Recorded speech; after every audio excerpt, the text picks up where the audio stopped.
Welcome to the Simple Questions podcast. This is your host, Dylan Carnahan. The question for this episode is, what is the story behind the original cowboy boot? You will learn in this episode about the creation of the cowboy boot, the history of Hyer Boots, and how Hyer Boots operates today. Our guest is the CEO of Hyer Boots and the great-great-grandson of C.H. Hyer, who invented the original cowboy boot. I introduce to you Zach Lawless. I am a child when I am rummaging through our garage and I find a pair of cowboy boots. And at that time, I didn't really know what they were. In fact, I was afraid that there was probably a spider or something in the boots themselves. Therefore, I run inside. I was not accustomed to what these were. And I talked to my dad and I asked him what they are. And he kind of shares his story, a little bit about his childhood and how those were from when he grew up. And that's what he kind of wore around the farm that my grandfather owned. And so that was kind of my first introduction into cowboy boots. And so I'm kind of curious, Zach, about you and your story. Could you share how you discovered your connection to C.H. Hyer and the original cowboy boot, and what was it like uncovering that piece of history? Yeah, for sure. I think it's funny because we probably have a very similar first encounter with or maybe not first encounter with cowboy boots, but very similar origin story around cowboy boots. Yeah. And that I grew up really knowing nothing about my family's history in Hyer Boots or in the Western industry in general. And about 5 years ago, my grandfather passed away, and we were moving my grandmother into a retirement home. And I was downstairs or down in the basement, looking through all the boxes, and I uncovered two boxes that were labeled with Hyer, which was my grandmother's maiden name. Mm-hmm. And the first one I opened up had a picture at the very top of it of Calvin Coolidge dedicating Mount Rushmore, and a pair of cowboy boots, along with an order form attached to it. And that order form had a note that said, "Thank you so much for rushing these boots. Couldn't imagine doing this in anyone else's boots." At that point, I was able to put together that Hyer was my grandmother's maiden name. Hyer was the name of the boot company on the order form, and Calvin Coolidge was wearing these boots. So I thought that was about the coolest thing ever. There's a bunch of old boots in there, a bunch of old memorabilia. Just judging by the level of the marketing that was on the material, I knew it was something, especially at that day and age, that was fairly significant. And so I went up and asked my grandmother about it. And, she acted as if she'd been waiting 50 years for a grandchild or a child or somebody to just ask her about it. And we spent really the next day or 2 days just talking about the old stories of Hyer Boots and everything else along that nature. And so that was the first real encounter, I guess, like understanding of Hyer Boots for me. And from there, kind of the passion and the knowledge for everything really continued to grow. Wow. That's again, kind of similar story, right? You're just kind of looking around and you find something, you find this thread and you follow through and you research it and you have the opportunity to speak to someone that's knowledgeable about it and that wants to share the information. So after you kind of stumble upon this, what kind of research do you do and what do you find out about that business? Well, so we stayed up all night chatting about it. I think the one thing that I was able to take away from the conversation with my grandmother was that this was something that was really important to her. And so the other thing to note is just the time of this all happening. So it was right after my grandfather passed away. So, anything that can kind of take her mind off of that and onto something that's interesting or exciting was, I thought, a major opportunity. And so I went home and I came up with the idea that this was right before Thanksgiving. And so I came up with the idea that I wanted to see if I could get the trademark back into the family before Christmas, and I could give it to grandmother as a Christmas gift. I thought it'd be a really, really great Christmas gift. And when I went home, I actually researched a little bit about it, tracked the trademark down to Berkshire Hathaway owned the trademark, which was a lot bigger of an entity than I ever imagined would own the trademark. And so I came up with this idea that I was going to call Berkshire Hathaway and tell them about my grandmother and how much it would mean to her, and they would just give the trademark right back. So I called up Berkshire Hathaway and told them this beautiful story, I thought, and they told me to go kick rocks, that they weren't going to sell. I also think that they thought that I probably couldn't afford their legal team's billable hours to even handle that transaction. So what I ended up doing is I ended up calling every Wednesday at 11 a.m. It took me 18 months of calling every Wednesday at 11 a.m. Until I was able to convince them to drop the trademark and give me the opportunity to relaunch Hyer Boots.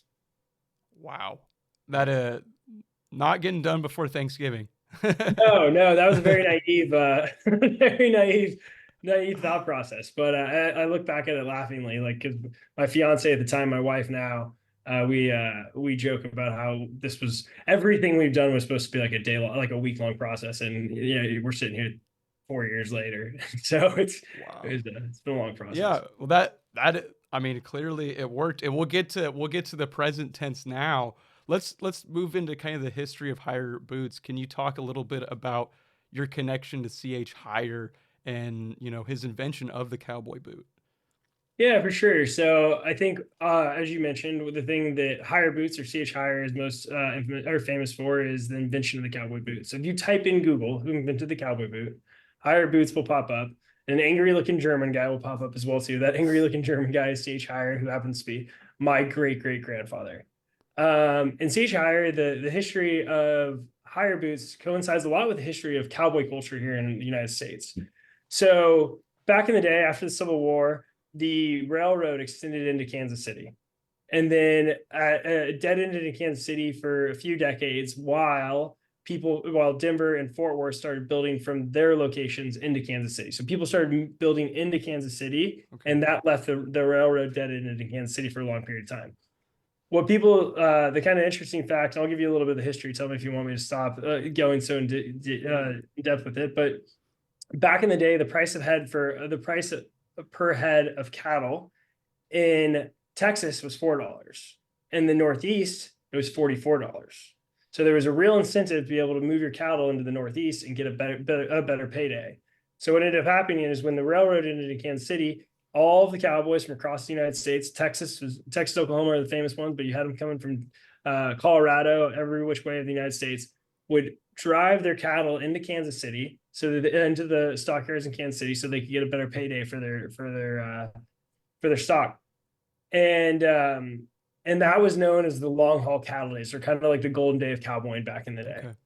And with that, there was a large rise, especially in the Kansas City area, around Kansas City, of people who were supplying cowboys. So not only Hyer Boots popped up, but Lee Denim is from that era. Stetson hats is from that era. It's kind of this like lost piece of Kansas City culture of the cowtown. We don't talk about it very much. Like we don't talk about Kansas City as the cowtown, but that's really kind of the roots of where this whole city started from. And so the story goes that a cowboy was dropped off all his cattle, got paid, and came into Hyer Boots store and said, "I need the best pair of cowboy boots, or best pair of boots for the job. I don't care what the price is." Mm-hmm. And so my grandfather took that as a challenge to build the best pair of boots. And so what he did is he put a pointed toe, a raised heel, and a scalloped top in a pair of boots, and used that combination of those three and labeled it a cowboy boot. So people always ask, how can you claim that you invented the cowboy boot? Well, back in the day, those three things might not sound like crazy inventions, but this is only about 10 years after the invention of the right and left foot shoe. So prior to like about 1960s, out of England, was the invention of the right and left foot shoe. Before that, you would actually get a shoe that was the same on the left and the right. You'd go stand in a bucket of water, get it sopping wet, and then wear it dry. And when you wore it dry, that would actually make it go to your foot. Yeah. So 10 years later, he's putting a pointed toe on a boot, which you could never put a pointed toe on a boot before you had a right and left foot shoe. He raised the heel so it would hold in the stirrups better. And he put a scallop top. And the reason the scallop top's good is because cowboys are getting in and out of the saddle a whole bunch. So what it allowed you to do is walk without chafing the front of your leg, but also you get the protection of the higher scallop on the side. So those inventions, he labeled them a cowboy boot, and he started marketing as a cowboy boot. So that was back before the term cowboy was even a single word. The original marketing for Hyer Boots for the cowboy boot in 1876 have it as two words: cow and boy. Cowboy boots. Wow, that is crazy. And I appreciate the context too about just kind of footwear at the time, because like you're saying, it's really easy to look back and go, okay, those three things don't sound super innovative, but putting them all into a single product and knowing what else was going on. Like you're saying, we only had, shoes that we had to conform to people. That's crazy to think about. Right. Yeah. It's crazy. It's crazy when people think about it. There wasn't at the time, there wasn't size like sixes, size seven, size eights. The only way you could get a shoe was going into your local cobbler. They would measure your foot. They would make a form, like a mold of your foot, which is called a last. And then they would build the boot over that last. And that was how you would get shoes. So there, you couldn't go to like a store and be like, I need a size 6. That didn't exist. You had to like go get one made specifically for you. Wow, that's really interesting, and I appreciate the context. And again, you have this inherent demand for products tailored to cowboys, and then you have someone that just simply meets that demand and does it in an innovative way. Yeah, exactly. And I think the invention of the cowboy boot is what CH Hyer is most famous for, but it's actually really interesting. So after the railroad extended back down into Texas and into Colorado, there wasn't as many cowboys coming up on the trail anymore. So business wasn't coming to CH Hyer anymore. And in fact, business wasn't coming to most of the community anymore. And almost all of the local retailers that were supplying, or businesses that were supplying the Western industry or the cowboy industry, went out of business. We went from having more footwear manufacturers in the United States than anywhere besides New England to almost 90% of them going out over like a 10-year period. But what CH Hyer did was he found this invention out of London, which allowed you to trace your foot on a piece of paper and send it in through the mail. And then they would make you a boot based on your traced foot. And so he adopted that from England, brought that to the United States. And with that, he grew from being a local cobbler who was famous for inventing the cowboy boot to being the nation's largest footwear manufacturer from the 1890s to the 1920s, 1930s, somewhere in there is when he got surpassed. But yeah, the invention of the cowboy boot was something that you can hang your hat on. But the actual business savvy that he had to, when everybody else is going out of business, I'm going to create a new way of doing business, and that's going to allow my business to grow in a way that we never could have, he could have never imagined. I think that's probably one of the coolest parts of Hyer's story. No, that is well said. I think the level of business acumen on display there is there's a lot of it, as well as you have to think, as you've been supplying the context around like the inventions of the time, how information travels. There's all sorts of your resources are fairly limited to. So for someone to be so resourceful, that's something to covet. Do you have any other lesser known or fascinating stories about the early days of Hyer? Well, you're from Olathe, right? Correct. Yeah. Have you ever seen the School of Deaf and Blind in Olathe, Kansas? Yep.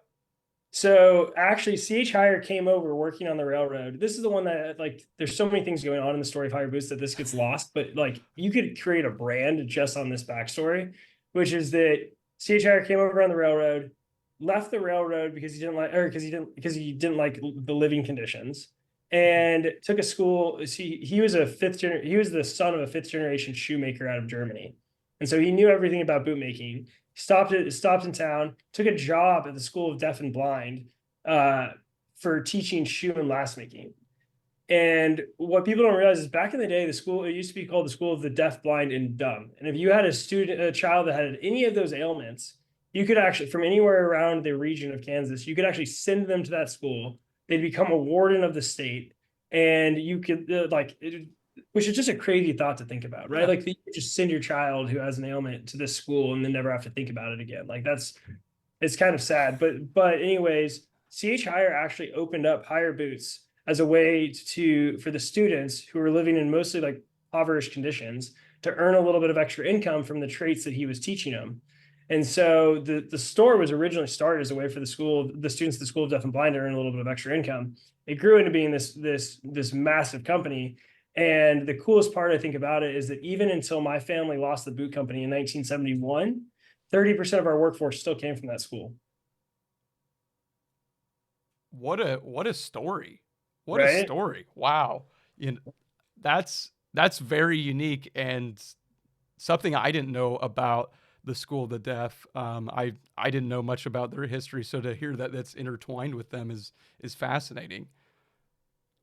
Yeah, they still have they have a museum for Hyer Boots, right? Like, where they have a museum and there's a section for Hyer Boots that's still on the campus.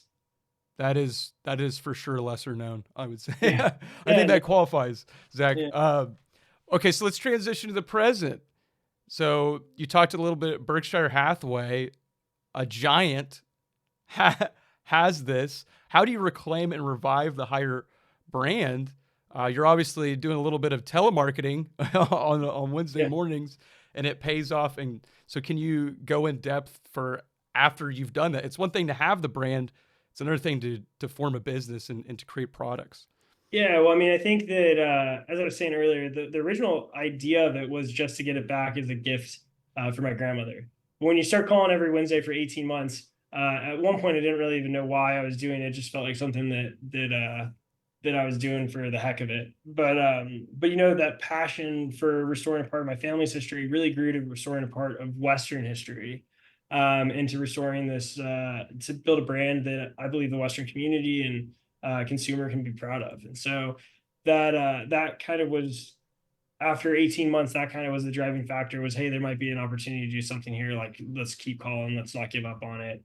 And when I finally got the trademark back, there was kind of this idea of like, oh, I didn't ever know if I was going to get it back. So let's like, now we need to do something. Here's the crazy part. I don't know anything about making cowboy boots, right? Because even though my great great grandfather invented the cowboy boot, the last person in my family that ever worked in a boot factory was my grandfather. So this is a completely new thing for me. And so I did a little bit of research, found out that most of the best cowboy boots in the world are either made in El Paso, Texas, or Leon, Mexico.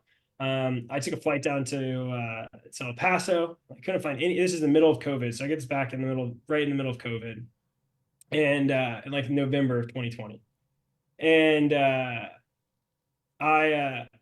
I fly down to, or it might have been November 2021. November 2021. Sorry, the dates get lost. Um, and I fly down to El Paso, and nobody will let me into the factory. Not even to see if I can manufacture boots. Not even try to learn. I'm trying all the excuses. I get into like a few of them just to like tell them what's going on, and every one of them has kind of the same thing. Like, look, as crazy as it is in the world right now, boot demand is through the moon or through the roof. So it's like we have no capacity at our factory to do this. We have no ability to train you on anything. Like, cool story, but like can't do anything for you. So then I take a long shot and I go down to Leon, Mexico, and I kind of get met with the same thing where they're like, "Hey, everything's at capacity. We can't let we probably don't have room for you right now." But there was a difference of a real willingness. I end up finding a factory down there where they're like, "Hey, we will bring you in. You don't know enough about boot making yet. Let's teach you about boot making. Let's talk to you about what you want to do. Let's kind of help like foster this thing forward a little bit." And so that was kind of the opportunity I needed, was somebody to really just believe in me, Yeah. give me the opportunity to learn about cowboy boot making. And as crazy as it sounds, I actually went to my fiance wife at the time now, fiance at the time, wife now, who, and I was like, let's move to Mexico. Let's just do this thing. Let's move to Mexico. Let's figure this all out. Middle of COVID, everybody's working remotely. Like, there's never been a better time to be able to just jump in and learn boot making in Mexico. So we spent 2 years down there, about 18 Wow. months, and started making boots. I started off actually working with a custom boot maker down there and learning kind of that process. Then started working with some of the factories in their process. And at that point, I figured I knew enough about it that we could jump into like actually starting to produce boots, putting together specs, and like working with the factory. And I started making my first boots, and I went back to the United States, and I had this like, this was going to be the moment. I was going to show my grandmother the first pair of Hyer boots made in over 50 years. It was going to be this beautiful moment. And I made these beautiful red boots. I mean, I made them out of like the best leather you possibly could. It was like, leather's typically around like $3 a square foot for good leather, and this was like $9 a square foot. This was like the best leather you could find. And it was this beautiful red. And I remember I had my wife videotaping, and like, so that we thought she was gonna cry when she got the boots. Like, "Hey, grandma, here's the first pair of Hyer boots in over 50 years." And she looks at them and she goes, "Well, these aren't cowboy boots." And like, and just put them down on the table and asked my mom when dinner was getting served. And like, no reaction. But that was like the first moment where I was like, oh, okay, I actually need to learn like what a cowboy boot. Like I can't just make a good boot. I at that point I learned how to make a great boot. I learned what good construction was, Yeah. and all that, but I hadn't learned who my consumer was and what the product was. Yeah. So we actually moved back to Kansas City. I started calling up ranches around Kansas City and just working with cowboys to learn like what was most important about their boots. And yeah, we started narrowing it down, and what we ended up coming out with was like I made a dress boot. I made like this fancy boot that was beautiful, but it wasn't like a real cowboy boot. And what I needed to make was like what my grandfather did, which is the best tool for the job. And so like what we ended up going with is what is by all accounts a really using boot, just the most durable boot that we could possibly make. From the materials that we use to the constructions that we use, one of the things we're seeing right off the bat is that, like, it's not just a beautiful boot, it is a durable boot. People are one of the things we pat ourselves on the back is that like we have real cowboys across the United States talking to us about how it's the most durable boot in the world. We have like fashion influencers who are wearing this boot because it's a beautiful boot, and we also have people competing at the NFR. We had like 10 athletes at the NFR on our boot this year, and a few of them we sponsored, but the majority of them we didn't, and that's just because we built like the best product. And I'm more proud about that than probably anything.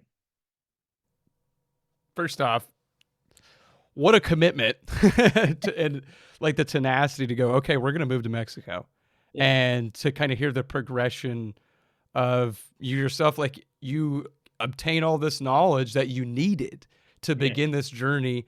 And then it's, oh, what about my consumer? Yeah. What are they thinking? Like, but you needed that. You needed that knowledge to even be able to execute and tailor that. Are there any specific design elements from CH Hyer's original boot that are still used today?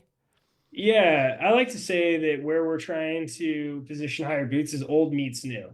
So everything is kind of inspired through the past and into like kind of what's that modern frame of it. So remember earlier when I was telling you about the shoemakers would take like a form of that person's foot and then they would build a boot Yeah. over that deal. That form is called a last, LAST. And that is the most integral part to building a boot. It's the first thing you have to do is build a last. That's what gives you the fit of the boot, the shape of the boot, everything. So what we actually did is we went and found like 3,000 old Hyer lasts. We took them down to Mexico. We scanned them into through a 3D scanner and created like a digital library of all the lasts. And then so it's the original fit. It's the original design shape of the boot of all that stuff. And then we modified it for the current foot. So like the current foot's a little bit wider at the ball of the foot. It's got a little bit lower of an arch. And so we made those adjustments. And then the toe shapes that were popular back then, like very pointed toes, very Mm-hmm. like kind of more of a flamboyant toe, is now the main markets in broad square toes and cutter toe boots, which they didn't have back in the day. So we added those into the toe profiles of it, but it was all built off the DNA of that old last, but with like a modern toe profile. And then the other things we did is, for instance, like every one of the stitch patterns, like the old stitch patterns from back in the day, they we have archives of them because, as I said, we started doing the mail order catalogs in the 1800s, so we could go back for hundreds of years and look at all the different stitch patterns. So we went and got every one of the stitch patterns on our boot is from an old Hyer stitch pattern from a catalog from before the 1930s. We wanted to make them like old stitch patterns. And then what we did is we put them on more modern leathers. So you'll look at our current boots. Back in the day, there wasn't as many different types of leathers. There wasn't people would hold back then. People would polish their boots and take care of them in a different way than they do now. Now, what's popular is really tough, durable leathers that need very little maintenance. And so that's what we have bull hides. We have thicker, tougher leathers than what they had back in the day, but we still have those original stitch patterns. We still have the original construction. We still have the original last. Like we kept the DNA the same, but made it for really a modern consumer. That's very impressive. All of the work, and also to leverage the history and to incorporate that, through technology into your products today. That's kind of the same ingenuity and innovation, that we've talked about previously historically with CH Hyer. Um, you know, so you did some product design, and you talked about kind of focusing on the consumer in today's digital era. How does Hyer engage with its community and customers? Yeah, I think I mean, that's the real opportunity. It's kind of funny. I say that Hyer, because we were the first mail to catalog, we were the first direct consumer boot, and now we're back in direct consumer means a whole different thing, but it's still direct consumer. We actually have what we call an omni-channel approach. So we sell through wholesale and on our own website. And we believe that the blend of the two creates awareness, creates better brand experience for people, things of that nature. And so we do have our own digital platform. We do leverage social media and TikTok and Instagram and Facebook and all of that to reach our consumer. We do digital marketing. Um, we're working on kind of like even advancing this further, starting to do like geolocations around retailers and things of that nature too. But I think digital is a part where we've kind of got the baseline down now, and we're looking at how can we continue to stay ahead of the curve on the digital front, because you're right, that's really the name of the game. But the interesting part is too, it's like, it's funny. I talk to people all the time. They're like, "Oh, you want to go? You got to get on TikTok because that's where everybody is right now." And the kids are on TikTok, but the majority of people who buy cowboy boots that are $350 plus are in their 30s and 40s or plus in age, and they're on Facebook still. So it's like people are like, "Are you doing Facebook?" Like Facebook marketing is dead is like what somebody told me the other day. I'm like, "No, it's not. It still does really well." Like digital is just another way to find your consumer, right? And you still have to identify where they are and then go to those channels. Yeah, well said. Yeah, it's not a one size fits all approach. I mean, you have a specific target audience. Where are they at? Mm-hmm. Right? Like TikTok's the hot new thing, but are those the people that you're going after? And I think that's a good mindset to have. So, I mean, just reflecting on some of the things that you've said. I mean, you went from, "Hey, this would be a cool thing for my grandmother," to Yeah. obviously, I would say quite a bit of commitment. Yeah. Um, A little bit. so what vision do you have for this company now? Uh, um, we got really big dreams for Hyer Boots. I mean, more than it probably even sounds crazy to even share them now, but like for starters, our main thing is becoming the best cowboy boot in the market. That's where the foundation is. That's where we have to start. That's what we're focused on. We have some really exciting. We're really excited about our new releases for next year, continuing to build out the different categories that we touch within the Western space. We want to become a full service footwear solution for the Western lifestyle.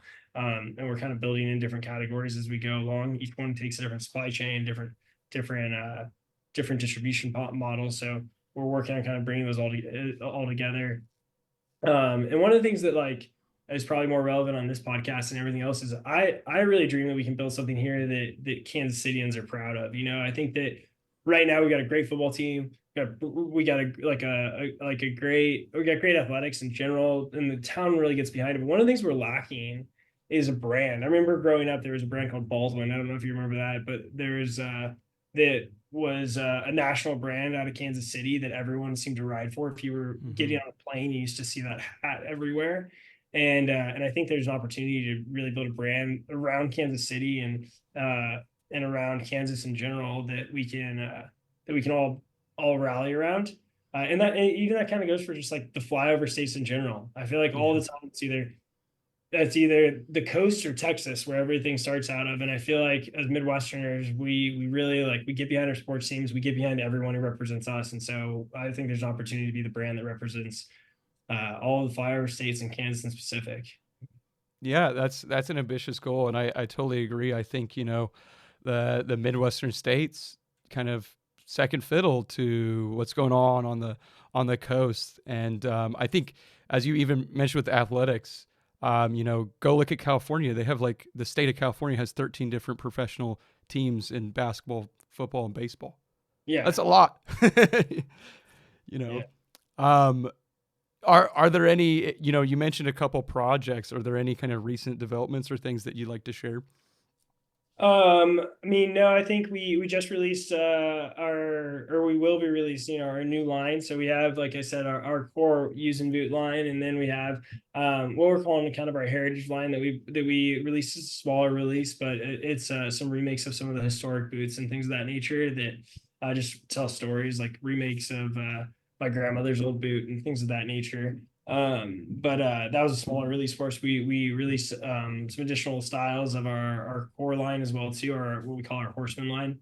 And next year we've got some really fun things going on. Our goal is to bring innovation into the product line the same way that CH Hyer did, and we've got some really cool, great things in the pipeline that will be coming out kind of towards the beginning of next year. That's exciting. That's exciting. I want to focus on you a little bit more here. So, I mean, what does it mean to you personally to be a part of kind of this history and to be on this journey? It's a good question. I think for me personally, I think every kid dreams of like going into the basement and uncovering a box that leads them on a treasure hunt of some sort. And for me, that's been like a real reality. So there's been a feeling of just like, I don't know, gratitude to be able to be the one that carries the torch. There's definitely a lot of responsibility that goes for it. There's I feel like want to make sure that you make your grandmother proud, your family proud, everything. There's a different level of. I had another business before this, and it felt like, what, it's my thing. I don't have anybody that like I need to answer to or anything like that. But this one definitely feels like there's a responsibility towards my family as well, beyond just like a normal business, which is in a lot of ways like a real blessing in itself too, because it kind of brings everyone together, and it's another reason um, to chat, like call grandma on the weekend, or call your cousins, or work with your cousins, or work with your family, or things like that. There's a few family members that are on the team as well too, so it's been really great to be able to do that. I think overall, one of the things I talk a lot about in this brand and and what we're trying to build, and just kind of an overall motivation for me in life, is that I think everybody dreams of leaving a legacy of some sort. I know that I've always been enamored by the people in history that have accomplished things big enough to be able to leave a legacy. And I think one of the really great things about Hyer Boots is that even though there hasn't been a boot with the Hyer name on it for 80 years, that I relaunch it and people are coming up to me and they're talking about how they buried their grandparents in Hyer Boots. They're talking about how when they were back pro rodeoing, the only boot that anybody would wear was Hyer Boots. There's a lasting legacy from the innovation and from the product that outlived my great grandfather, that outlived even the company. Yeah. And I think to be able to leave something like that is so amazing. It is like such an aspiration, and I think that I hope that with Hyer Boots, my great grandfather had a company that lasted almost 100 years and left a lasting legacy, and I hope that we can pick that back up and make as meaningful of an impact, and that my great grandkids can be running the business someday. And so there's an aspect of legacy that is really meaningful to not only be able to pick up, but to be able to potentially hopefully leave behind as well too. Well, Zach, we're rooting for you. The question I lastly have for you is, how do we support you? How can we find out more about you and Hyer? Yeah, for sure. Like I said, we sell off of our website, hyerboots.com. We also have a dealer locator on there as well too. So I always suggest people, go into the dealer locator, go find the nearest retailer, and go into the store and pick up a pair of Hyer Boots. Cowboy boots, they don't have laces. They're a harder fit than just about any other boot. So if you don't know your sizes, it's really good to go into a store and check it out. Support our retailers that are supporting us as well too. But yeah, either through hyerboots.com, our retailer locator, so that you can find the nearest store by you, or even just following us on social media through either Instagram, Facebook, TikTok, or YouTube. Those are the main channels in which we give updates.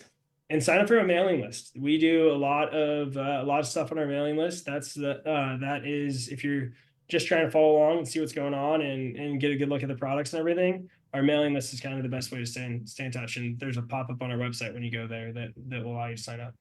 Fantastic. I'll make sure that we have all that information included in the show notes for this episode. Zach, thank you for sharing your knowledge and time today. Yeah, thank you so much for having me on. It's fun. That wraps up our conversation with Zach. We talked about how Hyer Boots reclaimed their name, the design elements incorporated within their boots today, and a piece of American history. Go to this episode's show notes to see any resources Zach mentioned during our episode. And lastly, subscribe to the Simple Questions podcast to get notified when our latest episodes are released. Thank you for listening. And remember, to keep asking questions.